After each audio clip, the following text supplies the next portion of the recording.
Welcome to the Rim Break Rodeo. We hope this video helps. You start by making the essentials work together.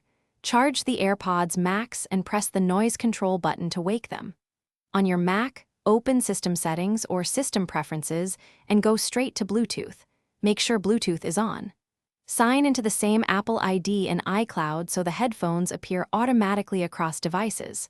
Once these prerequisites are confirmed, keep Bluetooth and sound preferences visible. This makes switching fast and avoids digging through menus later.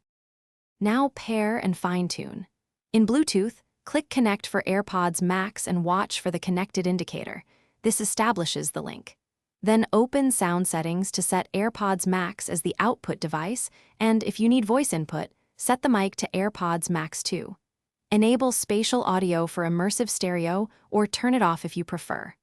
Also toggle noise control or transparency to match your environment, and enable automatic device switching so your Mac chooses the headphones when active.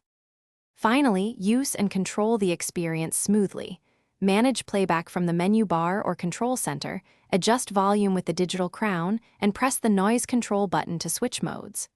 Hold the digital crown to summon Siri for quick commands. If sound cuts out or connection fails, first toggle Bluetooth on the Mac, disconnect and reconnect the headphones, and restart the Mac. Should problems persist, reset the AirPods Max by holding Noise Control and Digital Crown for 15 seconds, then repair to resolve stubborn issues. Thanks for watching. Consider subscribing if we helped you.